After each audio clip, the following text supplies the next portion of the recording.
Hello everybody, welcome to Business Study Classes.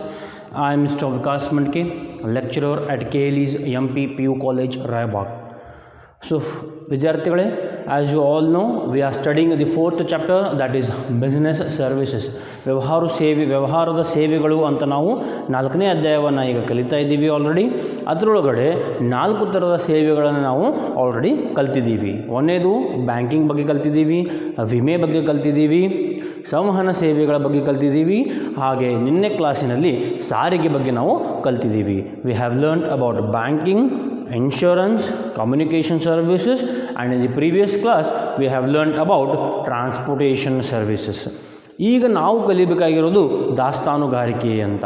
ನಾನು ನಿನ್ನೆ ಕ್ಲಾಸಿನಲ್ಲಿ ದಾಸ್ತಾನುಗಾರಿಕೆ ಅನ್ನೋ ಒಂದು ವಿಷಯವನ್ನು ಸ್ಟಾರ್ಟ್ ಮಾಡಿದ್ದೀನಿ.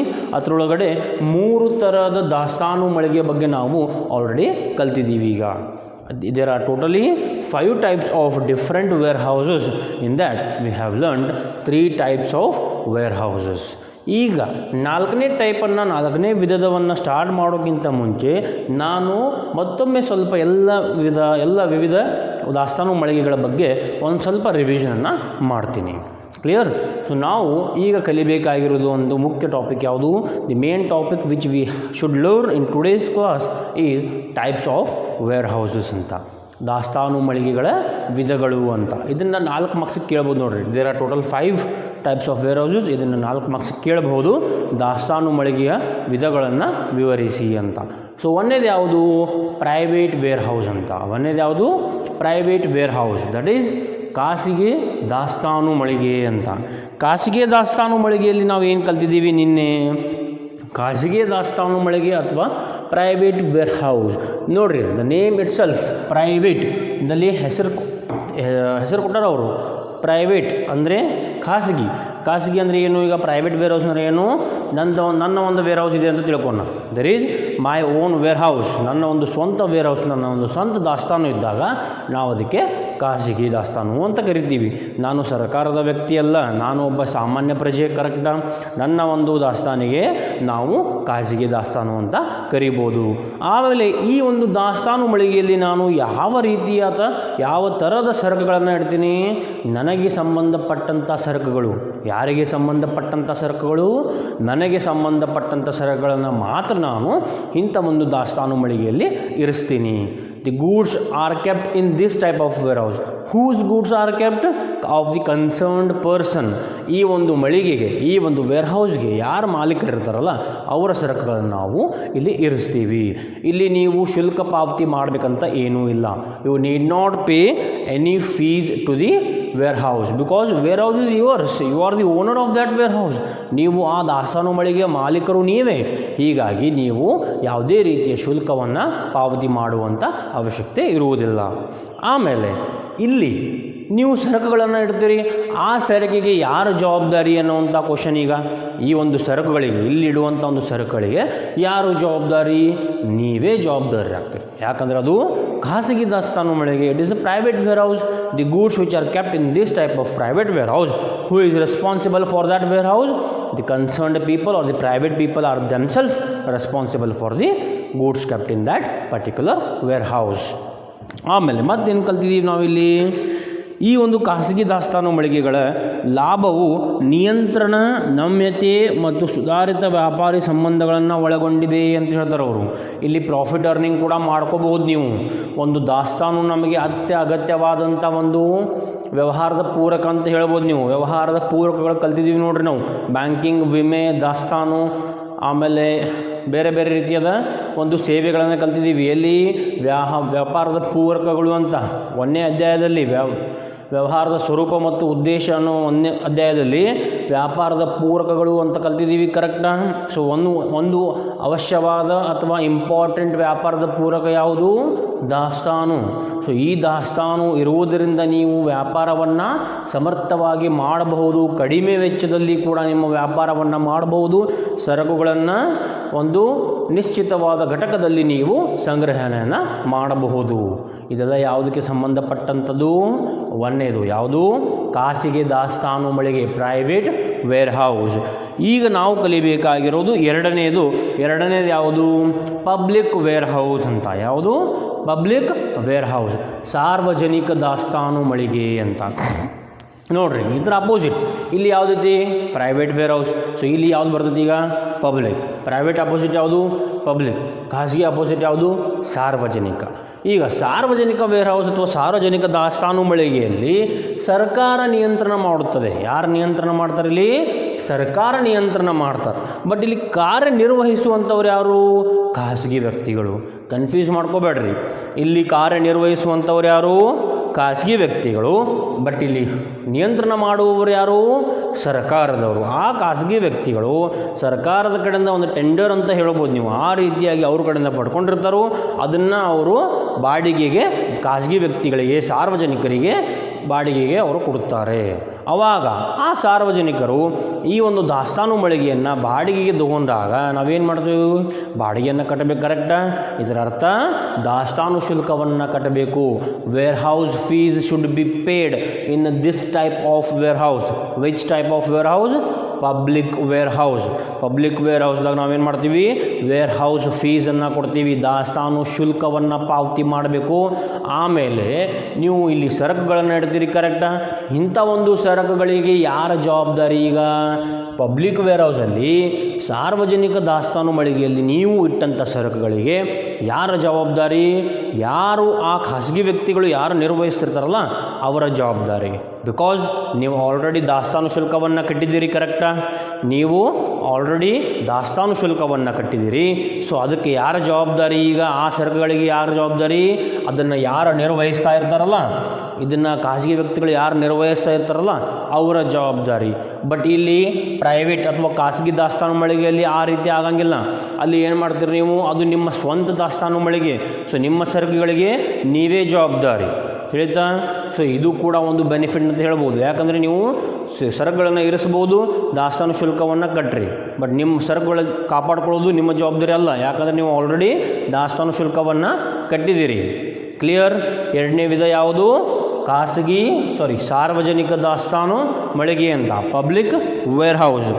ಈಗ ನಾವು ಕಲಿಯಬೇಕಾಗಿರೋದು ಮೂರನೇದು ಬಾಂಡೆಡ್ ವೇರ್ ಹೌಸ್ ಅಂತ ಬರುತ್ತೆ. ಯಾವುದು?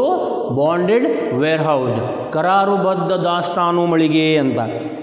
ನೋಡ್ರಿ, ನಿನ್ನೆ ಕ್ಲಾಸಿನಲ್ಲಿ ಹೇಳಿದೆ ನಾನು, ಕರಾರುಬದ್ಧ ದಾಸ್ತಾನು ಮಳಿಗೆ ವೆರಿ ಇಂಪಾರ್ಟೆಂಟ್ ಅಂತ. ಕರಾರುಬದ್ಧ ದಾಸ್ತಾನು ಮಳಿಗೆ is an important type of warehouse. Bonded warehouse is an important type of warehouse. Bonded warehouse ಅಥವಾ ಕರಾರುಬದ್ಧ ದಾಸ್ತಾನು ಮಳಿಗೆಯಲ್ಲಿ ನೀವು ನೆನಪಿಟ್ಕೋಬೇಕಾಗಿರೋದು ಎರಡು ಇಂಪಾರ್ಟೆಂಟ್ ವಿಷಯಗಳು ಅಂತ ನಾನು ಹೇಳಿದ್ದೇನೆ. ಎರಡು ಇಂಪಾರ್ಟೆಂಟ್ ವಿಷಯಗಳು ಯಾವ್ರಿ ಸರ್? ಒಂದನೇದು, ಇಲ್ಲಿ ಯಾವ ಥರದ ಸರಕುಗಳನ್ನು ನಾವು ಇಟ್ಕೋತೀವಿ? ಆಮದು ಮಾಡಿದಂಥ ಸರಕುಗಳು. ಯಾವ ಥರದ ಸರಕುಗಳು? ಆಮದು ಮಾಡಿದಂಥ ಸರಕುಗಳು. Which type of goods are kept in this type of warehouse? In bonded warehouse. Which types of goods are kept? The goods which are imported. The goods which are imported are kept in this type of wear house.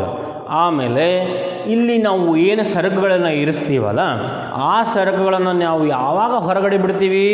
ಯಾವಾಗ ಅದರ ಮೇಲೆ ತೆರಿಗೆ ಮತ್ತು ಸುಂಕ ಪಾವತಿ ಆದ ನಂತರ, ತೆರಿಗೆ ಮತ್ತು ಸುಂಕ ಪಾವತಿ ಆದ ನಂತರ ಮಾತ್ರ ಇಲ್ಲಿರುವಂಥ ಸರಕುಗಳನ್ನು ನಾವು ಹೊರಗೆ ಬಿಡ್ತೀವಿ. ಇದರ ಅರ್ಥ ಅಲ್ಲಿ ಯಾರು ಸರಕುಗಳನ್ನು ಇರಿಸಿರ್ತಾರಲ್ಲ, ಆಮದಾದಂಥ ಸರಕುಗಳ ಮಾಲೀಕರು ಯಾರಿರ್ತಾರಲ್ಲ ಅವ್ರು ಏನು ಮಾಡಬೇಕು? ತೆರಿಗೆ ಮತ್ತು ಸುಂಕವನ್ನು ಪಾವತಿ ಮಾಡಿದ ನಂತರವೇ ತಮ್ಮ ಸರಕುಗಳನ್ನು ಅವರು ತೆಗೆದುಕೊಳ್ಕೊಂಡು ಹೋಗ್ಬೋದು. ಈಗ ಕೆಲವೊಮ್ಮೆ ಏನಾಗುತ್ತೆ, ಇಲ್ಲಿ ಇರಿಸಿದಂಥ ಸರಕುಗಳ ಅವರಿಗೆ ಅವಶ್ಯಕತೆ ಇರುವುದಿಲ್ಲ. ಸಡನ್ನಾಗಿ ಇವತ್ತು ಗೂಡ್ಸ್ ಬಂದವು, ಇವತ್ತು ಇಂಪೋರ್ಟ್ ಮಾಡಿರಿ, ಇವತ್ತು ನಾವು ಆಮದು ಮಾಡಿದ್ದೀವಿ, ಬಟ್ ಇವತ್ತು ಅವ್ರಿಗೆ ಗೂಡ್ಸ್ ಅವಶ್ಯಕತೆ ಇಲ್ಲ. ಮೇ ಬಿ 10 ದಿವಸ ಅಥವಾ 15 ದಿವಸ ಬಿಟ್ಟು ಅವ್ರಿಗೆ ಆ ಒಂದು ಸರಕಿನ ಅವಶ್ಯಕತೆ ಬರ್ಬೋದು. ಸೊ ಅವರು ಅವಾಗ ಕೂಡ ಒಯ್ಬೋದು. ಬಟ್ ಒಂದೇ ಕಂಡೀಷನ್ ಏನು? ಅವ್ರು ಯಾವಾಗ ತೆರಿಗೆಯನ್ನು ಪಾವತಿ ಮಾಡ್ತಾರೆ? When they pay the taxes, then only they are allowed to take the goods from this bonded warehouse. ಗೊತ್ತಾಯ್ತಾ? ಅದಕ್ಕೆ ನಾವೇನಂತಿದ್ದು ಕರಾರುಬದ್ಧ. It is a bond between the government and the person, and that the owner of the goods. It is a bond between the government and the owner of the goods. For what it is a bond? That he should not take the goods without paying tax. ಒಂದು ಕರಾರು, ಯಾರ ಮಧ್ಯೆ ಒಂದು ಕರಾರು ಇದು? ಸರ್ಕಾರ ಮತ್ತು ಸಾರ್ವಜನಿಕರ ಅಥವಾ ಆ ಒಂದು ಸರಕಿನ ಮಾಲೀಕ ಯಾರಿರ್ತಾರಲ್ಲ ಅವನ ಜೊತೆ ಒಂದು ಕರಾರು ಪತ್ರ ಅಂತ ಹೇಳ್ಬೋದು ನೀವು. ಯಾವ ವಿಷಯಕ್ಕಾಗಿ ಕರಾರು? ಒಂದು ತೆರಿಗೆ ಮಾಡುವಕ್ಕಿಂತ ಮುಂಚೆ ಅಲ್ಲಿಂದ ಗೂಡ್ಸನ್ನು, ಅಲ್ಲಿಂದ ಸರಕುಗಳನ್ನು ನೀನು ತೆಗೆದುಕೊಳ್ಳುವಂತಿಲ್ಲ ಅಂತ. ಕರೆಕ್ಟಾ? ಆಮೇಲೆ ಇಲ್ಲಿ ನಿಯಂತ್ರಣ ಮಾಡೋರು ಯಾರು? ಇಲ್ಲಿಯೂ ಕೂಡ ಸರ್ಕಾರದ ನಿಯಂತ್ರಣ ಅಂತಲೇ ಹೇಳ್ಬೋದು ನೀವು. ಯಾಕಂದರೆ ಇಂಥ ಒಂದು ದಾಸ್ತಾನು ಮಳಿಗೆಯನ್ನು ನೀವು ಸ್ಟಾರ್ಟ್ ಮಾಡಬೇಕಾದ್ರೆ ಸರ್ಕಾರದ ಪರವಾನಗಿಯನ್ನು ಪಡೆಯಬೇಕು. You need to obtain the licence from the government. You need to obtain the licence from the government to start these type of warehouse. ಗೊತ್ತಾಯ್ತಾ? ಕರಾರುಬದ್ಧ ದಾಸ್ತಾನು ಮಳಿಗೆಯನ್ನು ನೀವು ಪ್ರಾರಂಭಿಸಬೇಕಾದರೆ ಸರ್ಕಾರದ ಅನುಮತಿ ಅಥವಾ ಸರ್ಕಾರದ ಪರವಾನಗಿಯನ್ನು ನೀವು ಪಡೆಯತಕ್ಕದ್ದು. ಆಮೇಲೆ ಇಲ್ಲಿ ನಮಗೆ ವಿವಿಧವಾದ ಸೌಲಭ್ಯಗಳನ್ನು ದೊರೆಯುತ್ತವೆ.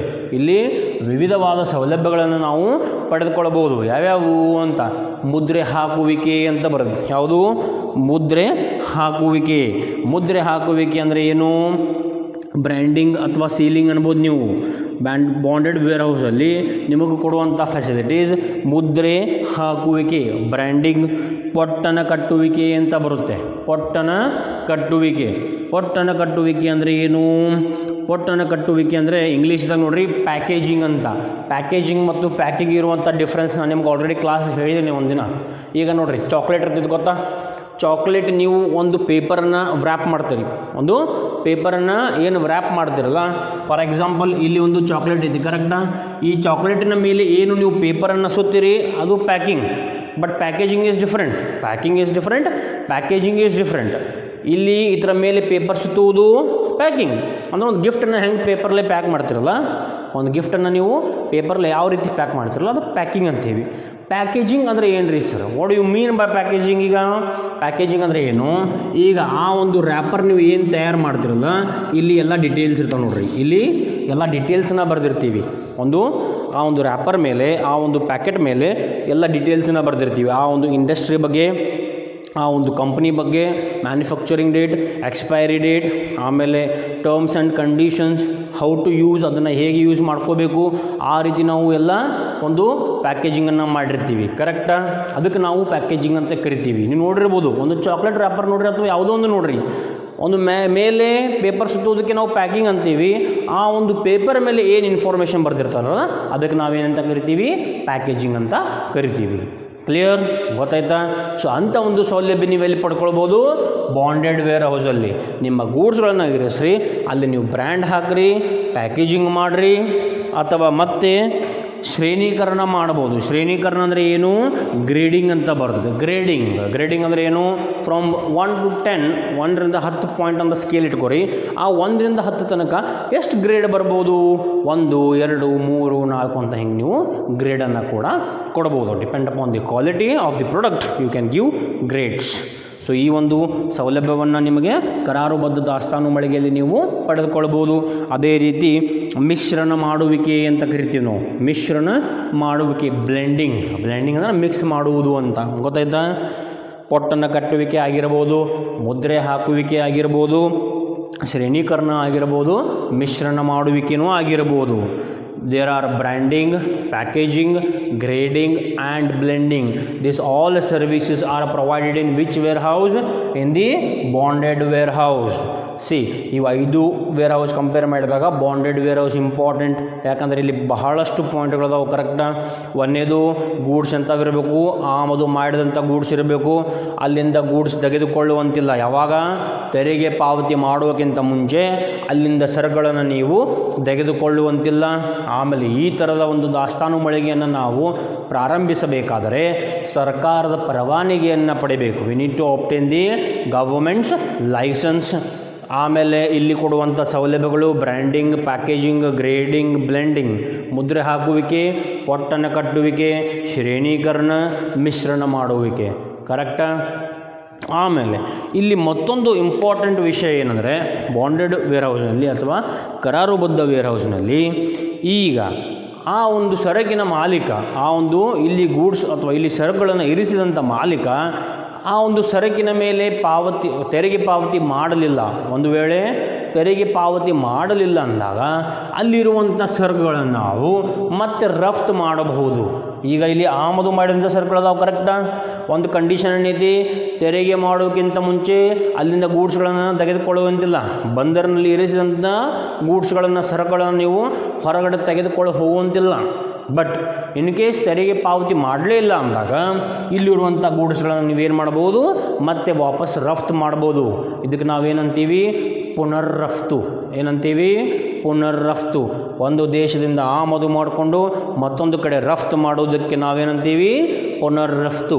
ಇದನ್ನು ಕೂಡ 1ನೇ ಚಾಪ್ಟರ್ನಲ್ಲಿ ಕಲ್ತಿದ್ದೀವಿ. ವ್ಯವಹಾರದ ಸ್ವರೂಪ ಮತ್ತು ಉದ್ದೇಶ, ವ್ಯವಹಾರ ಚಟುವಟಿಕೆಗಳ ವರ್ಗೀಕರಣ ಅನ್ನೋ ಒಂದು ಕಾನ್ಸೆಪ್ಟ್ನಲ್ಲಿ ಈ ಪುನರ್ರಫ್ತು ಬಗ್ಗೆ ಹೇಳಿದ್ದೀನಿ ನಾನು, ಕರೆಕ್ಟಾ? So bonded warehouse provide the services of entrepot, ENTERPOT. Entrepot services are provided by bonded warehouse. ಪುನರ್ರಫ್ತು ಸೌಲಭ್ಯಗಳನ್ನು ನೀವು ಕರಾರುಬದ್ಧ ದಾಸ್ತಾನು ಮಳಿಗೆಯಲ್ಲಿ ಪಡೆದುಕೊಳ್ಳಬಹುದು. ಕ್ಲಿಯರ್? ಈಗ ನಾವು ಕಲಿಬೇಕಾಗಿರೋದು ನಾಲ್ಕನೇದು ಯಾವುದು? ಗವರ್ಮೆಂಟ್ ವೇರ್ ಹೌಸ್ ಅಂತ, ಸರ್ಕಾರಿ ದಾಸ್ತಾನು ಮಳಿಗೆಗಳು. ಗವರ್ಮೆಂಟ್ ವೇರ್ ಹೌಸ್ ಅಂದರೆ ಏನು ರೀ? ನೋಡಿರಿ, ಗವರ್ಮೆಂಟ್ ಅಂದರೆ ಏನು? ಸರ್ಕಾರಿ. ಇಲ್ಲಿ ನೋಡಿರಿ, ಪ್ರೈವೇಟ್ದಾಗ ಯಾರು? ಇದು ಇದು ನನ್ನ ಸ್ವಂತ ದಾಸ್ತಾನು ಮಳಿಗೆ, ನಾನು ಬೇರೆ ಕಡೆಯಿಂದ ಗೂಡ್ಸನ್ನು ಅಕ್ಸೆಪ್ಟ್ ಮಾಡೋಂಗಿಲ್ಲ. ಆಮೇಲೆ ಗವರ್ಮೆಂಟ್ ವೇರ್ ಹೌಸ್ ಅಂದರೆ ಏನು? ಸರ್ಕಾರದವ್ರದ್ದು. ಪ್ರೈವೇಟ್ ನಂದ ಸ್ವಂತ ವೇರ್ ಹೌಸ್, ಇದು ಗವರ್ಮೆಂಟ್ ಸರ್ಕಾರದವ್ರದ್ದು. ಪಬ್ಲಿಕ್ ಮತ್ತು ಗೌರ್ಮೆಂಟ್ ಕನ್ಫ್ಯೂಸ್ ಮಾಡ್ಕೋಬೇಡ್ರಿ ನೀವು. ಪಬ್ಲಿಕ್ನಲ್ಲಿ ಏನಾಗ್ತೈತಿ, ಸರ್ಕಾರದ ನಿಯಂತ್ರಣ, ಖಾಸಗಿ ವ್ಯಕ್ತಿಗಳಲ್ಲಿ ತಮ್ಮ ಗೂಡ್ಸ್ಗಳನ್ನ ಇಡಬಹುದು.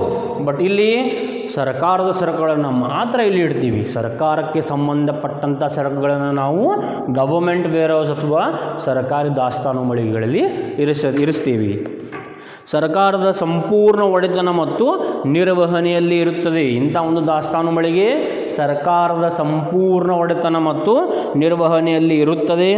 ಸರ್ಕಾರವು ಸಾರ್ವಜನಿಕ ರಂಗದಲ್ಲಿ ಅಸ್ತಿತ್ವಕ್ಕೆ ಬಂದಿರುವ ಸಂಘಟನೆಗಳ ಮೂಲಕ ಈ ಮಳಿಗೆಗಳನ್ನು ನಿರ್ವಹಿಸುತ್ತವೆ. ಉದಾಹರಣೆಗೆ ಇಲ್ಲಿ ಫಾರ್ ಎಕ್ಸಾಂಪಲ್ಸ್ ಯಾವ್ಯಾವ ಬರ್ತಾವಂದರೆ, ಭಾರತೀಯ ಆಹಾರ ನಿಗಮ, food corporation of India. For example ಯಾವುದು? ಫುಡ್ ಕಾರ್ಪೊರೇಷನ್ ಆಫ್ ಇಂಡಿಯಾ, ಭಾರತೀಯ ಆಹಾರ ನಿಗಮ. ಆಮೇಲೆ ಮತ್ತೊಂದು ಬರುವುದು ರಾಜ್ಯ ವ್ಯಾಪಾರ ನಿಗಮ, ಸ್ಟೇಟ್ ಟ್ರೇಡಿಂಗ್ ಕಾರ್ಪೊರೇಷನ್.